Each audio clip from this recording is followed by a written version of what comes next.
Trigun Stampede is the perfect 3D anime. Almost. You see, I'm going to be totally honest here. Trigun Stampede really is the best 3D anime I've seen in terms of animation, and nothing will change that for me. However, as I and Kuba continued watching, we couldn't help but notice one thing. Trigun Stampede suffers from bad writing, and as much as I tried, I couldn't get myself fully invested after about the 5th episode due to the main character and once again the horrible writing. And it really sucks because everything else about this anime is top notch. The character designs, the action, it's all so well done, and also be aware that I am writing this review before I finished it because the English dub wasn't out by the time I was happy enough to make this. However, it may be out by now, and just so we're clear, the dub is as good as it can get, believe me. Now I won't spoil anything in terms of story, as I fully believe that everyone should give this a go. Even if you despise 3D anime for whatever reason, the title of this video is not meant to be clickbait. Unless of course it's different than what I expected it to be, in which case I'm a total liar. And before I get into talking about some of the characters and the other parts I didn't like, I'll mention that I've never watched the original Trigun, so if you're expecting a comparison then I'm afraid that you won't get it here. Anyways, onto the characters. The main cast consists of Vash The Sampede, who is our main protagonist in the story. While admittedly I like his design and some parts of his personality, he gets unbearably annoying in the later episodes. Now I don't mean it that he talks too much or anything like that, but he's shown as a pacifist in the series, which in and of itself isn't a bad thing.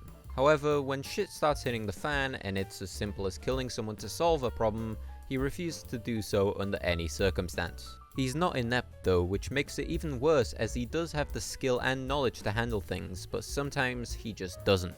If you have seen the show, then you know that there's a reason for this, and without spoiling things, long story short, he's gone through a traumatic experience turning him into what he is now.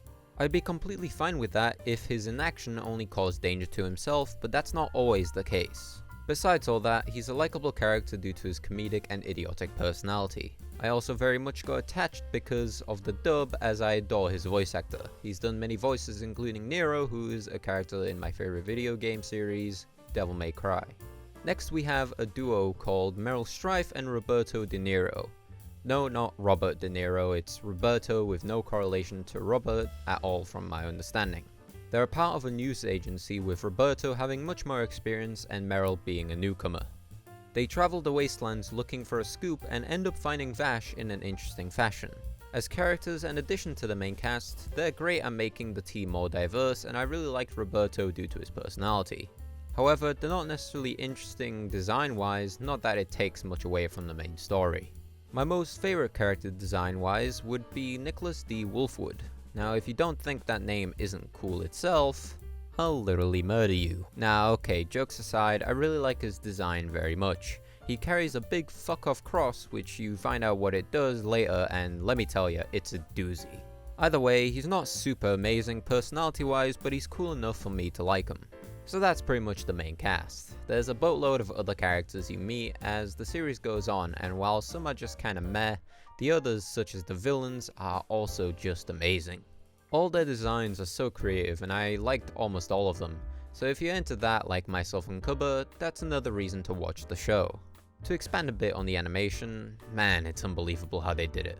You can hate 3D anime as much as you like, but it's a fact that certain scenes would never look as good or even be shown as well as they are in 3D. It can be as simple as characters fighting, to seeing huge ass machines roll through, giving a massive sense of perspective, and a big part as to why they work is simply because of the 3D aspect. I know I may be beating a dead horse here if you hate it, but for the last time, please give it a chance because it's worth it. Even the action scenes benefit from the animation to a great level and make it so much more fun to watch. So if the characters and animation is good, that should be enough, right? Well, technically they're enough to guide the series, but the story drags it down so much. If the story is adapted from the original, I guess I can forgive it to some degree, but that doesn't mean they couldn't have changed it to suit more modern tastes. I also feel I need to mention the killer opening. As you may know, I like to focus on the music that's used within the show and all openings and endings, and not only did I like the music, but the animation made it super cinematic, and I think it's a great introduction to what you're gonna see, and it fits the theme of the story perfectly. Anyways, this is pretty much the end of the review. I know this is a bit short, but I really didn't want to spoil anything, as I think it's something that you should see for yourself. But anyways, if there's anything you think I missed and or there's an anime you'd like us to review, then please be sure to pop it down in the comments below. We have a Discord channel where we post updates and such about our schedule and videos, and you can reach us there more directly. We also have a podcast where we talk about anime and general life stuff, where you can comment on to give us topics to chat about and hear our views on it. Don't forget to like and subscribe, and we'll see you in the next review.